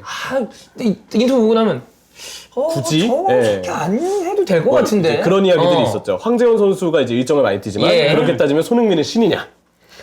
예. 손흥민은 더 많이 바쁘다. 물론 바쁘죠. 하지만 그러니까, 이제 굳이 그런 비교를 뭐 이게 심경은 이해를 하는데 예. 인터뷰가 그렇게 나가면 이게 팬들의 지지를 받기가 어렵다. 그렇죠. 근데 이제 최영권이라는 인물이 사실 대구 입장에서는 그래도 이제 뭐랄까요 아래부터 이렇게 좀 올라온 그런 케이스잖아요. 그죠? 네. 그래서 이제 뭐 감독으로 만약에 정말 잘했으면 저는 딱 진짜 대구 감독에 잘 어울리는 그런 감독이라고 생각을 했었는데 결론적으로는 성적이 너무 좋지 않았고 네. 그러니까 그런 팀들이 있습니다. 경기력이 좋아. 근데 골이 너무 안 따라. 그래서 진짜 이길 경기 비겨버리고 비길 경기를 막 쳐. 그러면 야 그래도 이거 좀 믿고 지켜보면 그럼 나중에 붙어 성적이. 안된 가능성이 있겠는데 네. 라고 했는데 어. 대구는 사실 그게 아니었기 때문에 이제 이렇게 된 거고 지금 뭐 세징야 에드가 나가 있고 여기에 뭐 바셀루스도 뭐 골절 유력하다라는 얘기가 아유. 있는 데다가 사실 그리고 세징야와 에드가가 나이가 있어요. 많아요. 세징야는 너보다 사실 형 아니냐? 나랑 형철이 처음에 K리그 그때 당시에 챌린지 중계할 때 그때 이제 대구에 그래. 막 왔어요. 2016년 이때. 그것이 언제요? 그때 막 대구에 파울로. 세징야, 파울로, 뭐 데이비드 이런 선수 있고 류재문 있고 그래. 그때 김대원 데뷔 시즌이고 막 이랬을 맞아. 때란 말이에요. 한참 예전이지. 예. 근데 이제 이 선수들, 그러니까 외국인 선수들이 빠졌을 때 이런 퀄리티 차이가 지금 너무 심하다 보니까 대구 입장에서는 좀 힘든 상황인데, 지금 대구는 정선호 감독 대행 체제로 일단 진행을 하게 됐습니다. 네. 근데 정선호 감독 대행이 저보다 한 살 많아요.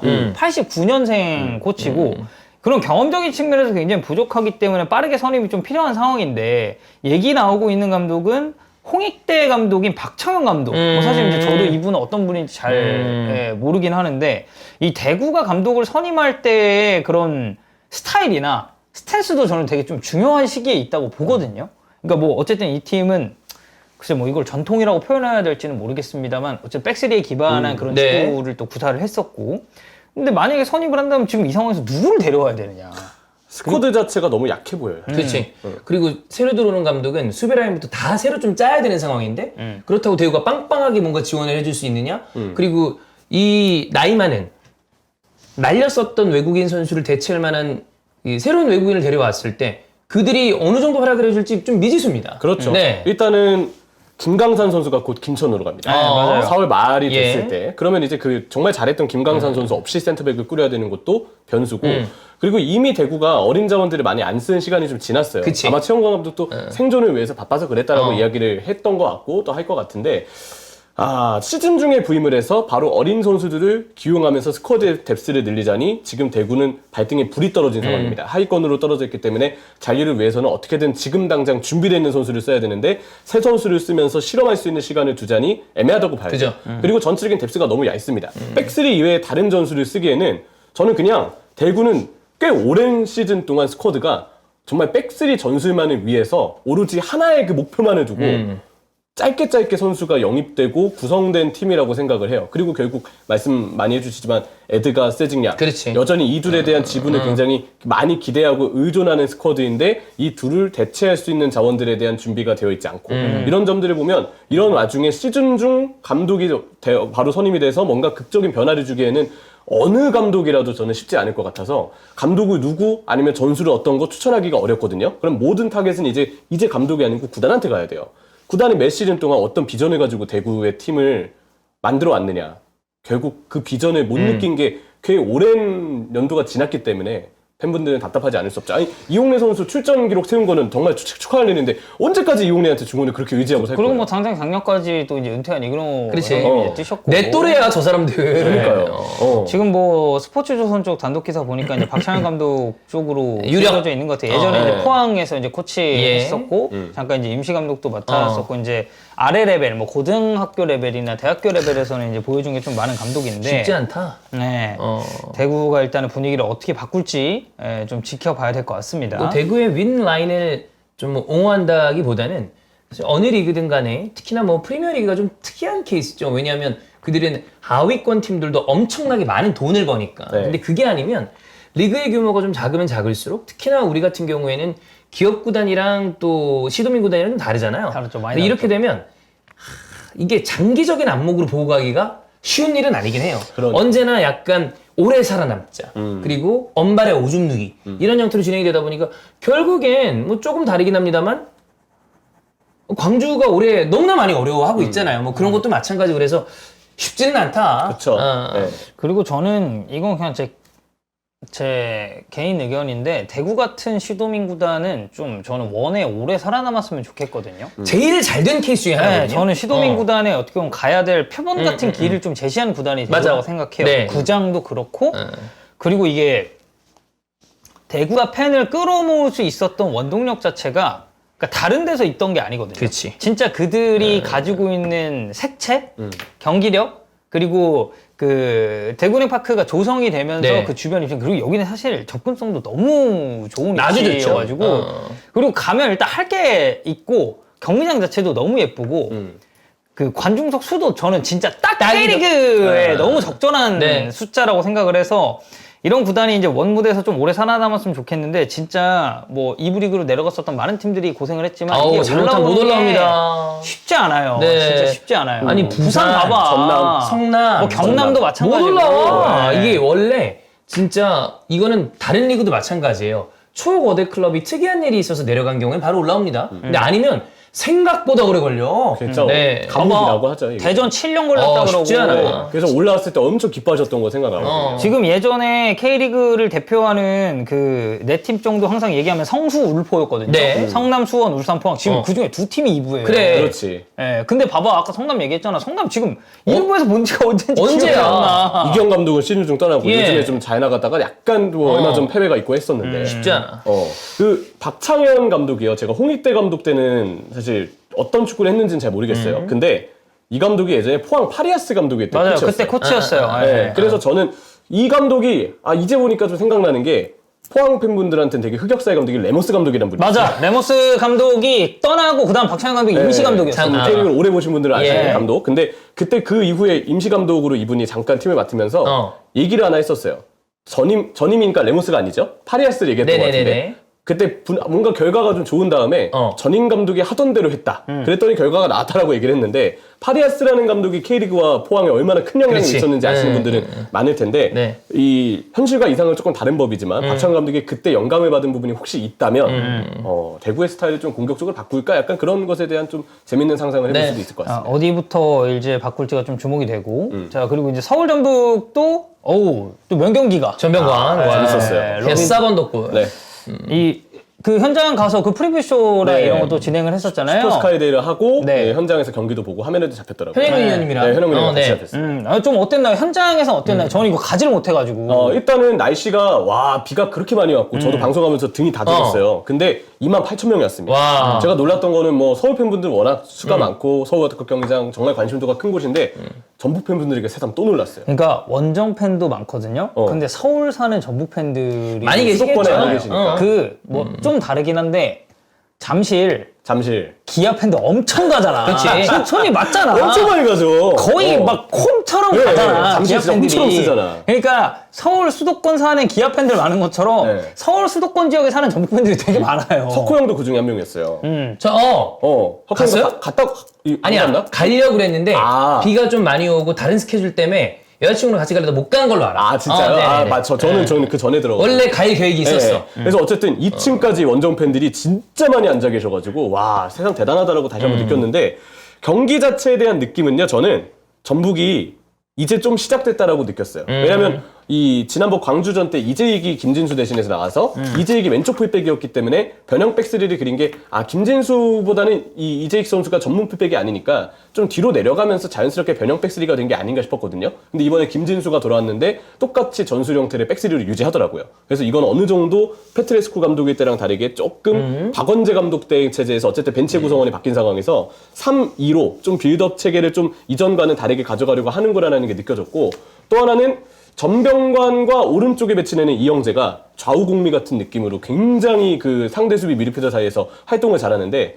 전북이 부진했던 거는 딱 전반 중반까지가 부진했고 이후에는 서울이 압박을 하는데 중앙은 압박하지만 기성용 류재문 쪽에 간격이 많이 벌어지는 걸 아니까 측면으로 빠르게 뺐다가 다시 송민규가 있는 쪽, 다시 전병관이 있는 쪽, 다시 이영재가 있는 쪽으로 볼을 빠르게 주면서, 그러면서 뭔가 딱 그 빌드업 템포가 갖춰진다는 게 느껴졌고, 강한 압박으로 상대를 방해하는 것도 워낙에 좋았고요. 그리고 벤치를 보니까 든든하더라고요. 박원재, 그리고 그 항의할 때 화면에 아마 잡혔을 텐데 조성환 코치, 예. 전북의 황금기를 이끌고 그 파이팅 넘치는 인물들이 그 벤치에 다 있는데. 그리고 장박 계시는 우천성 코치. 맞네요, 네. 맞네요. 그러니까 그분들이 있으니까 뭔가 이 위닝 멘탈리티는, 그리고 어떤 팀 문화는 기강 좀 안 잡힌다, 조성환 코치가 나서면 되지 않겠습니까? 그리고 또 그 코치진이 다 같이 뛰었었던 그 코치진이어가지고. 그래서 진짜 다들 합이 좋을 거고. 정말 좋은 의미로 저는 미친 듯이 뛰었다고 선수들 얘기하고 네. 싶은데, 전북이. 근데 그런 에너지가 벤치에서 많이 나왔다고 생각합니다. 네, 일단은 뭐 저는 이런 스쿼드적인 상황이나 전술적인 상황은 좀 이제 차차 시간 지나면서 정리를 해야 되는데, 그 기간 동안에 승점을 어떻게 쌓느냐가 중요하다고 그치? 보거든요. 근데 지금까지는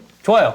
왜냐면 광주 잡았고. 바로 2승 했잖아. 네, 그리고 서울도 이거는 뭐 저는 전병관 원더골이 다 했다고 보긴 하는데, 그거랑 별개로 사실 이제 최철원 골키퍼가 이게 지금 지난 시즌에도 이런 적이 있었잖아. 실수를 전에 했었고. 그랬어요. 예. 근데 이번에는 전북전에 송민규한테 이제 거의 이제 비슷하다고 봐야겠죠. 그 실수 같은 나온 실수라고 봐야 되고. 자체가. 예. 이 실수랑 별개로, 물론 이 실수가 아니었다면 경기가 또 어떤 방향으로 갔을지 몰라요. 근데 이 서울을 보니까 좀 좋아진 부분이 있어요. 근데 제 느낌에 수개월내 나아질 가능성이라기보다 전체적인 스쿼드의 보강이 김기동 감독이 원하는 축구는 그야말로 좀 많이 뛰는 축구입니다. 그쵸. 본인의 스타일처럼 포항에도 그랬고, 만약 김기동 감독에게 확실한 어떤 믿음을 주기 위해서는 선수 보강을 제대로 해주면서 저는 다음 시즌까지 봐야 되지 않나. 그러니까 시즌 초기 때문에 지금 와서 다음 시즌을 얘기한다고 라고 얘기하면 서울 팬들 입장에서 좀 어이없을지 모르시겠지만, 제 느낌은 이 팀이 변화하기 위해서 바꿔야 되는 자리가 좀 많이 느껴져요. 그리고 기동력이 좀 많이 빠져 있어, 팀 전체가. 에너지 레벨도 떨어지고. 근데 이거를 그 K리그의 특성상 이적 시장 한 번으로 다 끝낼 수는 없을 거거든요. 좀 차례차례 바꿔가야 되지 않나라는 생각이 좀 들어서. 올 시즌 악재가 좀 많은 것 같아요. 예. 골키퍼 문제 일단 여전히 있어요. 최철원도 사실 좀 불안하고, 백정범은 차출돼 있지만 네. 백정범 골키퍼가 나와도 슈퍼매치 때 선방은 기가 막혔죠, 백정범. 근데 전체로 불안하잖아요. 골키퍼 문제 있고, 강상우 선수가 아직까지 이름값을 잘 못하고 있어요. 왼쪽 풀백이 됐건 윙이 됐건 아직 강상우도 몸이 아직 무겁고, 기대를 갖고 영입했던 링가드도 지금 빠져있고. 네, 몸 상태 문제로 예. 인해서 빠져있고. 이제 기억도 잘 안 나. 그래. 그래. 왔는지 잠깐 기억이 잘안 확 나. 했다가 완전 지금 화면에서 안 나오니까. 그 김천전 때 좀 살아나는 거 했었던 예. 저 임상엽 선수 지금 부상으로 계속 이제 명단에 못 들고 있고, 그리고 이제 어린 자원들 뭐 황도윤 선수나 이런 자원들이 좀 그래도 올라온 손승범도 그렇고 좀 최근에 괜찮은 퍼포먼스를 보였지만, 이게 시즌 중에 발견을 한 것은 바로 이 어린 선수들이 스쿼드에 들어왔다 보기 네. 좀 어렵거든요. 그럼 전체적인 뎁스가 너무 얇아요. 그리고 저는 기성용 선수가 해야 되는 역할도 많은 것 같아요. 이 선수가 나이가 88, 89, 95 때예요. 그러면 이 선수 나이 때 선수들이 간혹 가다 은퇴하는 경우들이 있어요. 아니 그리고 기성용 선수가 또 부상이 없었던 선수가 그래. 아니라서 물론 이제 국내에서 지금 뛰고 있지만 예. 근데 여전히 기성용은 퀄리티 플레이어입니다만, 이 선수의 나이와 여러 가지 봤을 때 허리도 보강이 많이 돼야 되고, 수비 라인도 제가 봤을 때는 좀 바꿔야 될 게 있고. 그래서 서울 입장에서는 그러니까 전북이랑은 좀 다른 의미로 스쿼드를 풀어야 된다라는 생각이 이제 좀 들고. 그러기 위해서는 시간이 필요하다. 근데 대신에 여기는 이제 차이가 정말 좋은 감독이 있다. 예. 그리고 이 감독은 그런 걸 해결해낼 수 있는 능력이 있는 감독이라고 아마 K리그 팬들은 전 다 그렇게 생각하실 것 같아요. 그래서 현실적으로 제가 봤을 때는 서울이 이번 시즌 끝나고 난 다음에 지금의 스쿼드, 물론 여름에 보강이 좀 되면 좋겠습니다만, 파이널 A에 올라가는 그림이면 저는 이상적으로 끝낸 다음에 그 다음에 또 다음 스텝을 밟을 수 있지 않을까라고 개인적으로 생각합니다. A 실담 너무 좋은데 좀 봐야 되지 않나. 그쵸. 예. 일단 링가드가 복귀해서 정말 기적적인 활약을 좀 해주는 것도 올 시즌 좀 과제로서 매우 네. 필요한 부분이라고도 보고요. 이 경기에서는 뭐 최준 선수가 아무래도 돋보인 게 좀 있었고, 그리고 전북에서는 얘기했듯이 전병관 선수는 원더골. 네. 그리고 전병관은 어쨌든 또 나이가 어려서 이렇게 계속 활약해주면 이거 너무 좋고, 그리고 이 선수가 어쨌든 대전에서의 그런 가능성을 보고 데려온 선수이기 때문에 그러니까 저는 항상 보는 게 전북은 올 시즌 영입 꽤 잘했다고 생각해요. 정말 지난 잘했다고 시즌보다는 생각해요. 나아요. 근데 이제 외국인 선수들이 일단 초반에 좀 눕는 경우가 지금 좀 많고, 그죠. 그리고 선수단이 전체적으로 잔부상이 지금 계속 있어서 이런 점만 해결되면은 전북은 좀 금방 좀 올라가지 않을까라고 생각을 합니다. 그 지지대 더비 얘기를 잠깐만 하자면 이날 이제 이경규 씨가 이제 쿠플피 예. 오셨잖아요. 그 김영찬 안양 선수의 안양 이경규 선수가 아니죠? 뭐라고 해야 되나? 안양 김영철 네. 선수가 이경규 선생님의 사위죠. 사위죠. 맞아요. 네. 네. 장인어른이죠? 장인어른이시죠. 네. 그 옛날에 김영찬 선수 전북에도 잠깐 있었지. 있었거든요. 있었지. 네. 네. 근데 그때 이제 빚을 본 케이스는 아니었는데, 네. 난 여러모로 이게 K리그 2에서 쿠플픽 하는 것도 참 되게 이색적인 그림이기도 했고. 그 경기 자체가 워낙에 유서 깊은 K리그 역사에서 빼놓을 수 없는 경기 중에 하나니까 저는 센스 있는 픽이었다고 봅니다. 그리고 그거 저희 저번 주 히든 풋볼 때도 이제 얘기했지만 그 수원 콜리더가 표를 못 구해가지고 서포터들이 네네네네. 이렇게 구해줬다고 해가지고 하시고. 막 구해주고 그러니까. 그럴 정도로 이제 지지대 더비에 대한 관심이 좀 뜨거웠는데 참 안양이 홈이었음에도 이 수원이 3대1로 이겼잖아요. 그렇죠. 네. 결과적으로 놓고 봤을 때는 수원이 지금 이제 리그 1위. 오늘 보니까 그 저희 직원 중에 수원 팬 있거든요. 네. 수원 입고 유니폼 입고 왔더만. 왔더라고요. 궁금하다. 지금 수원 팬분들의 염기훈 감독에 대한 스탠스가 어느 정도로, 왜냐면 약간 최근 기록이 최근에 뭐, 조금 올라오고 있는 게 좀 느껴져서 어떤 식으로 보시는지. 제 친구 중에 수원 팬이 있잖아요. 예. 얘기를 좀 들어보고 분위기를 친한 친구죠. 네, 친한 수원 친구도 팬. 있죠. 네.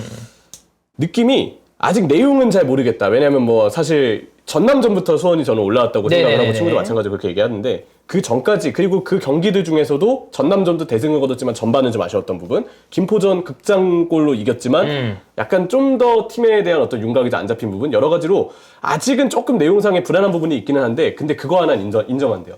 올 시즌에 수원이 그 미디어 팀이 되게 좋아져서 유튜브에 영상도 많이 올리고 내부적으로 막 감독이 어떤 얘기 하는지 선수들 이렇게 인터뷰도 담아주고 네. 되게 잘 담아주는데 약간 기강 잡는 거 하나 그래도 영균 감독이 괜찮은 부분이 있지 않나. 그래서 그냥 제 친구의 주관적인 의견이에요. 예. 서정원 감독도 수원 보는 것 같아요. 세오. 세오도 사실 정말 선수들 어떤 이렇게 분위기 좀 잡아주고 워낙 이런 부드러운 부분에 있어서. 분위기를 전체적으로 잘 네, 가져갔으니까. 근데 영균도 이제 그런 리더십인 것 같다라고 좀 느끼는 것 같더라고요.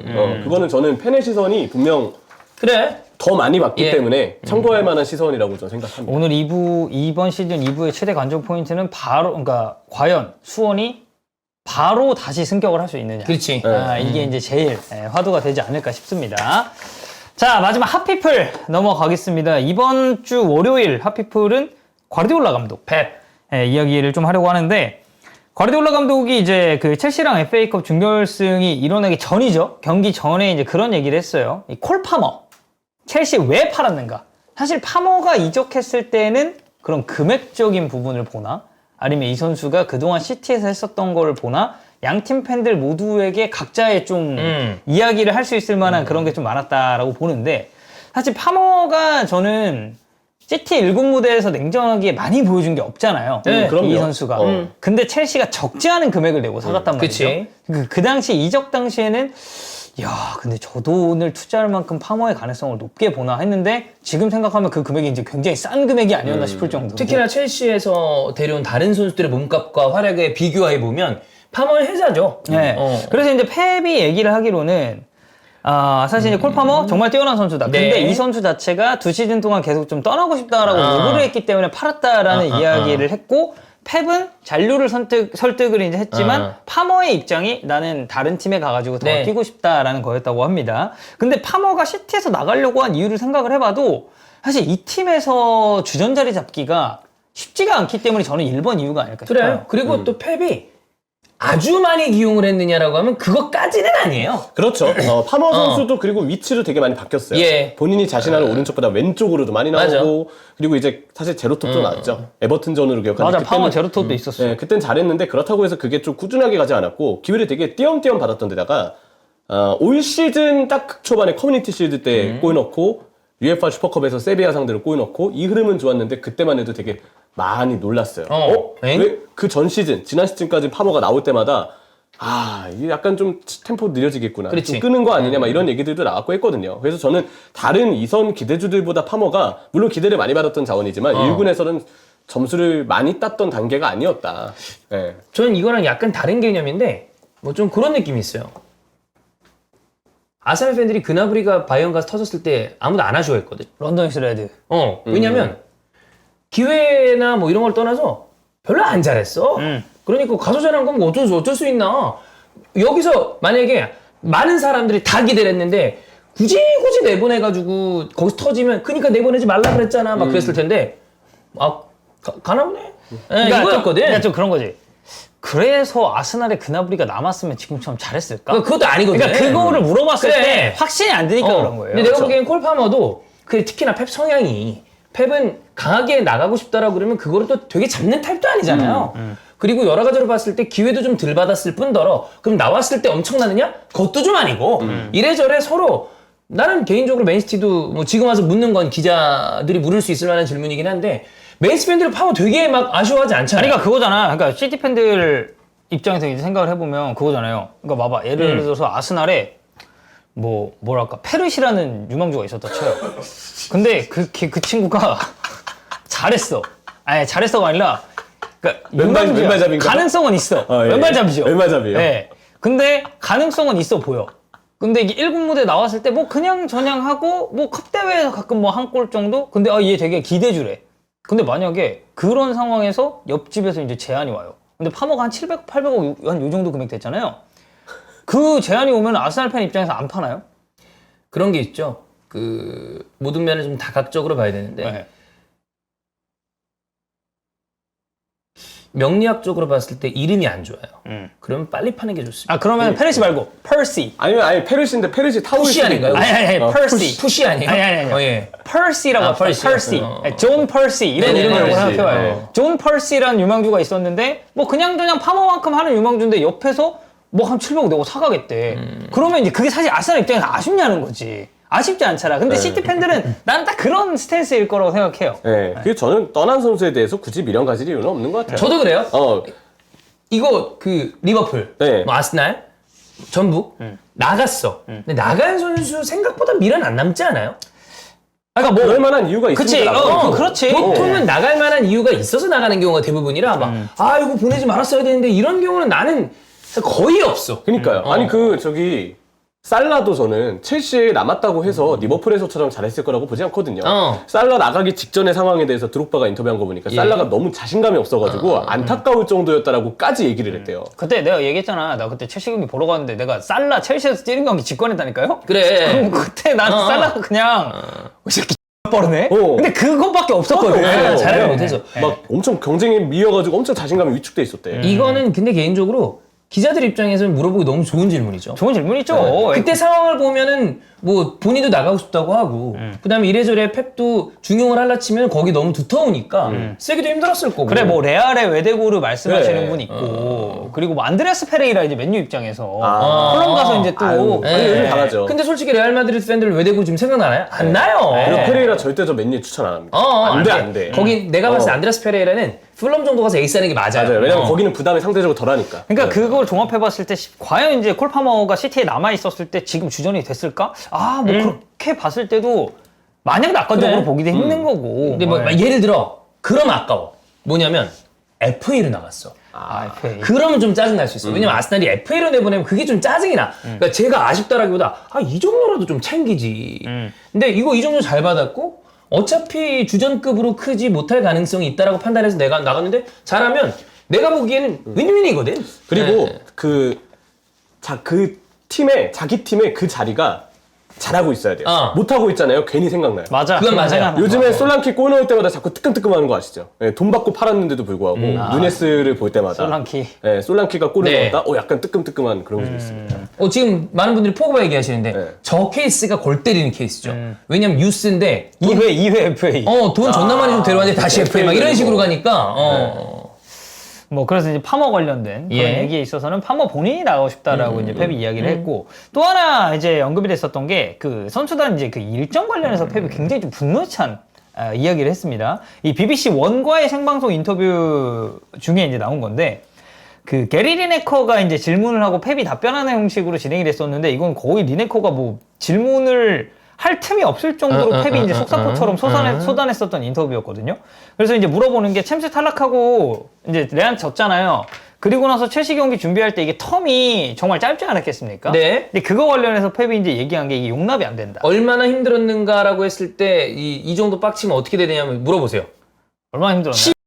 힘들다니까? 어. 그러니까 질문이 끝나기도 전에. 그렇지. 그래서 이제 첼시전에서 어쨌든 이겼기 때문에 이야기를 할 수가 있는데 이 선수들의 건강을 고려했을 때 이런 일정? 이거 정상 아니다. 그리고 나서 덧붙인 게 이겁니다. 오늘 우리가 어떻게 이겼는지 이해가 안 간다. 그리고 사실 이 경기 첼시가 잘했거든요, 꽤. 맨시티도 제정신 아니었어요. 뒷공을 계속 털렸어요. 네. 지쳤지. 그러니까 코번트리, 첼시, 맨유는 주중에 경기가 없었는데 왜 일요일로 안 하고 토요일이냐. 이거는 저는 펩의 인터뷰를 100% 이해하는 게 펩뿐만이 아니라 프리미어리그에 있는 감독들이 이런 인터뷰를 되게 자주 해요. 그러니까 일정을 짜는 데 있어서 너무 과격한 일정입니다. 클럽도 은근 일정 얘기 많이 해요. 아우 진짜 많이 하죠. 예전 벵거 때도 진짜 많이 했고요. 그리고 잉글랜드는 이게 그 특수성 때문에 리그컵이라는 게 하나도 있죠. 있죠. 껴있고. 그래서 이거는 저는 선수들의 어떤 컨디션이나 이런 거를 전체를 관할해야 되는 감독 입장에서는 화날 만하다고 봅니다. 충분히. 예. FA컵 재경기 룰이 이제 다음 시즌부터 폐지됩니다. 예. 근데 그거- 이제야. 이제야요, 이제야. 그 재경기도 말도 안 되는 룰이지. 무슨 재경기야. 거기서 끝내야지. 클럽이 그래서 그때 우리 휴가 잡아놓은 거 있는데 뭔 재경기냐. 그래서 슈르즈버리하고 홈경기 때 감독이랑 1군 다 휴가 가고 그것도 진짜 U23 클럽도 팀 보통 사람은 와가지고. 아니야, 그런 거 하면. 그러니까 그렇게 해서 이긴 것도 예. 좀 신기하고. 예. 네.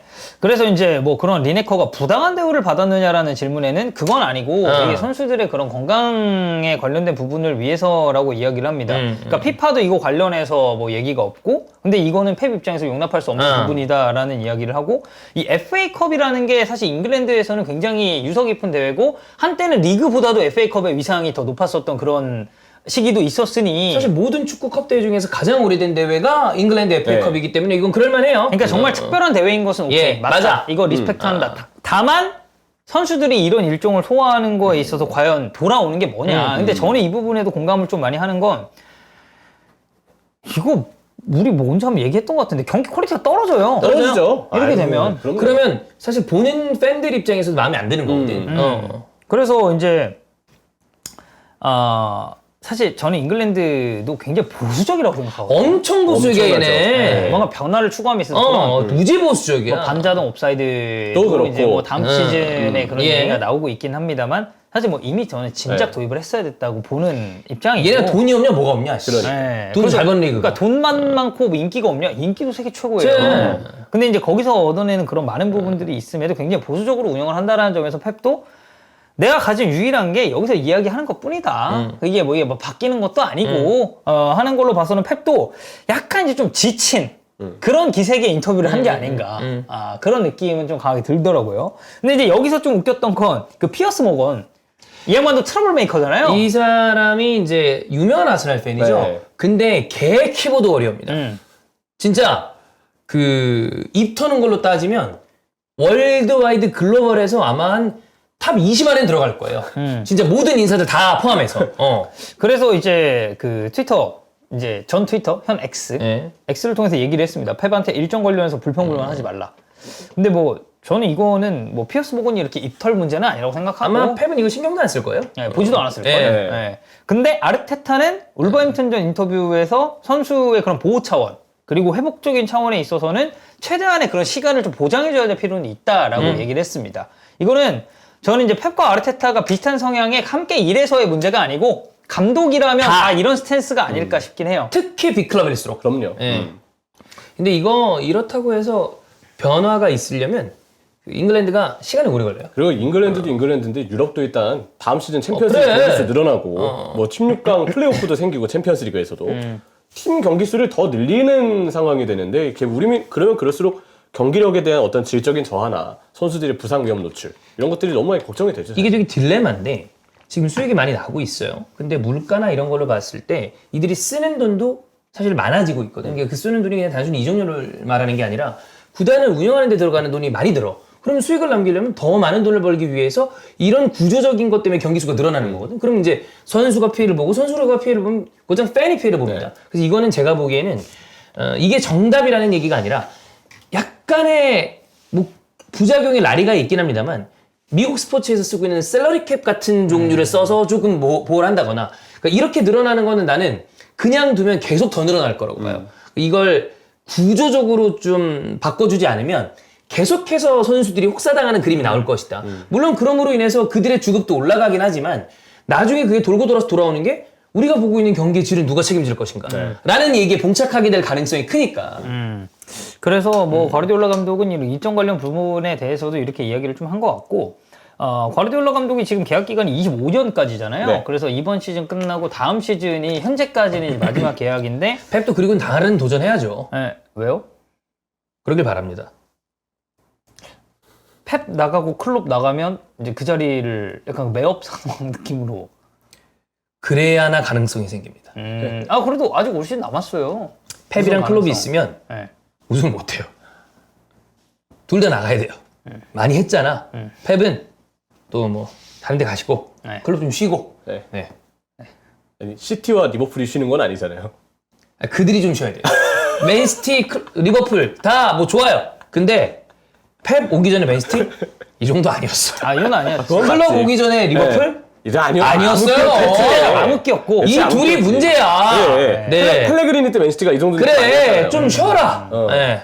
그래서 뭐 이제 펩 후임 관련된 이야기도 이제 좀 나오고 있는데 그 이제 렐레보에서 이제 얘기를 한 걸 이제 미러가 막 이용해서 보도하고 그랬더라고. 그래서 그러니까 연장 가능성이 없는 건 아니지만 경영진들이 그렇게 낙관적으로 보진 않는다라는 이야기를 했고 베리 스타인도 같이 나갈 수도 있다라는 얘기가 있더라고요. 이게 베리 스타일. 어찌 보면 페란 소리아노서부터 그 바르셀로나의 시스템을 이렇게 가져온 거란 그쵸? 말이에요. 네. 근데 이게 날아간다고 하면 이제 날아간다라기보다 이제 본인들의 책무를 다 하고 가는 거죠. 네.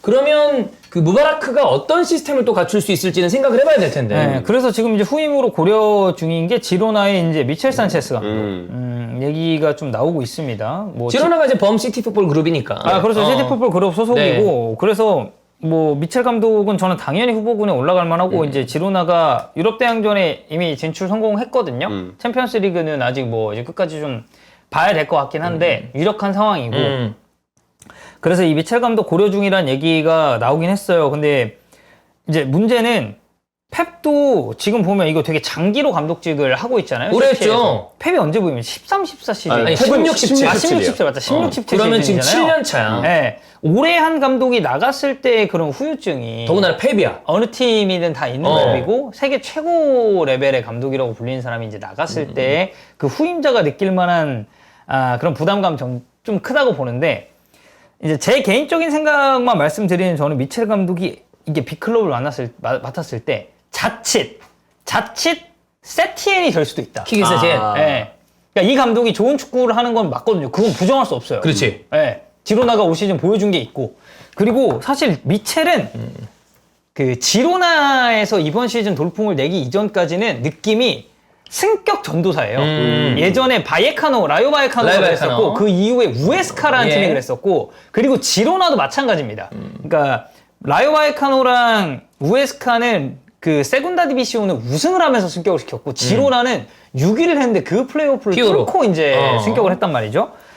근데 냉정히 얘기했을 때 이 미첼 감독이 맨체스터 시티라는 급의 이 빅클럽에 대한 경험도 없고 사실 저는 시티와 지로나의 급도 그러니까 너무 차이가 많이 나는 데다가 이 중간 클럽을 맡은 경험도 없어요. 이 감독이. 그래서 지금 당장 미첼 감독을 뭐 고려 중이라는 얘기가 있는데 저는 대체레비 얘기 나왔을 때도 자칫 잘못하면 그 빅클럽을 안 해본 전형적인 감독들의 말로로 될 수도 있겠다. 그럼 이제 좋은 감독의 그런 역량을 발휘하기 이전에 저는 시간이 좀 끝날 수도 있다라고 보거든요. 그렇죠. 아무래도 이제 그 B클럽에 대한 어떤 감이 있는 감독이라면 조금 더 선수들에 맞춰서 자신의 전술을 유연하게 바꾼다든지 선수들과의 커뮤니케이션에 있어서도 조금 더 능숙한 모습을 보여주고 하는 모습들이 있지만 그러지 않을 경우에는 좀 더 에고가 센 선수들을 자기 전술에 억지로 고집시키고 끼워 맞추려고 하다가 그게 팀 시너지의 붕괴로 이어지는 경우들이 좀 많으니까요. 유연성이나 대처, 일정이 더 빡빡해지는 것에 대한 대처까지도 심지어 더 어려움을 겪는 경우들이 있고 페포임으로 누가 와도 당분간은 아마 사실 이거 축구사에 최정상에 있는 감독을 우리가 현 시대에 보고 있는 거거든요. 그치. 그 우리가 뭐 많은 얘기를 하는 감독들이 크루이프, 크루이프. 그다음에 아리고 사키, 네. 뭐 미헬스 이런 사람들 있잖아요. 그들과 전혀 떨어지지 않는 수준의 감독을 지금 우리가 현 시대에 본 거기 때문에 마치 메시, 호날두 우리가 본 것처럼 이 사람 후임은 누가 와도 아마 이 정도의 어떤 느낌을 채워주지 못할 텐데 굳이 만약에 비슷하게 채우려면 대머리가 와야 돼요. 아, 대머리 감독. 지단. 아, 지단. 네. 지단. 뭐 경력과 이런 걸로 보나 봤을 때 그거 아니면 웬만하면 챔피언십 우승이 또 그래. 있는데. 임팩트는 제일 세요. 제일 세. 디마테오. 디마테오. 디마테오. 네, 챔스 우승한 대머리? 네. 그거잖아요. 그건 맞네요. 예. 테나요? 네. 예. 아, 테나는 안 되죠. 예. 펩은 현대 축구 패러다임을 바꾼 사람이에요. 그럼요. 그 아유. 사람을 대체하는 건 네. 쉽지 않아. 최근에 3-2-4의 대용을 통해서 또 한 번 예. 바꿨잖아요. 근데 시티 지단 진짜 안 어울리긴 한다. 하늘색 지단이 일단 상상이 안 돼. 아, 하늘 지단. 진짜 안 어울리긴 네, 한다. 하늘색 지단. 지단은 뭔가 좀 흰색 계열이나 아니면 프랑스 때문에 그런지 모르겠는데 파랑? 그 진한 파랑 계열이. 아니면 검정도 괜찮아요. 유벤투스 때. 아, 유벤. 검정. 네. 진한 파랑. 약간 진짜 우리가 재밌자고 하는 거 말고 그 이후에 맨시티에게 어울릴 만한 감독 제목이 누가 있나요? 아, 근데 지금 이 날고기는 그 유명한 감독들 있잖아요. 나는 그런 쪽에서는 왠지 선임을 안 할 것 같아. 맨시티가? 그러니까 여기도 이제 정말 그 철학적인 거를 중요하게 생각하고 아니면 펩사단의 구성원. 마레스카 같은. 마레스카 아니면 뭐 후안 마리오, 예. 토렌트. 아, 토렌트. 장코치가 또 얼마 전에 네. 설명을 했었던. 이러한 인물들이 또 있을 수 이 있어요. 지금 세리아에서 주목받은 젊은 감독하면 티아고 모타. 티아고 모타. 티아고 모타가 있고요. 그다음에 라리가에서 젊은 감독 주목받은 미첼 몇 살이요? 미첼 그렇게 나이 안 많을 건데 이 미첼이 2016년인가 언젠가 그때 은퇴를 한 것 같은데. 그럼 뭐 미첼 예. 그리고 프리미어리그에서 지금 나이 어린데 주목받은 건 사실 아르테타입니다. 아, 그럼 아, 그쵸. 데체르비도 아르테타랑? 어쨌든 주목 많이 받고 예, 있으니까. 데체르비. 아, 75년생이에요. 48살. 그럼 아주 어리진 않구나. 뭐 데제르비 있고 그다음에 독일 쪽이 나겔스만 있을 것이고 플릭은 나이가 많고 그리고 이 정도네. 알론소 있고. 알론소. 그러면 뭐 우리가 사실 새로운 명장은 생각지 않은 곳에서 터져 나오기도 합니다만 뭐 요 정도 안에서 또 명장들이 나올 가능성이 크지 않을까. 뭐 데로시가 요즘 잘하고 있지만 좀 더 가야 되고. 근데 사실 지금 언급한 감독 중에서 맨시티 맡았을 때 제일 색채 어울리는 건 나는 아르테타 같긴 하다. 왜냐면 알론소가 펩사단에 있었으니까. 영향을 줬고 있었으니까. 스털링 1대1 교육시켜가지고 폼 올려주고. 펩 클럽 나가고 아르테타도 가면 어떡합니까? 그럼 알론소가 오면 됩니다. 아스날로요? 네. 연결고리가 없는데요? 만들면 되죠. 벤거가 좋아했다. 예전에 벤거가 영입하려고 그랬다. 아르테타랑 친분이 있다. 예. 둘이 또 같은 바스크 출신 아니에요? 중마고예요. 그럼 네, 딱이지. 되게 친합니다. 친구가 친구한테 바톤을 주는 거죠. 결국은 연결고리가 또 없다는 얘기네요. 왜요? 예.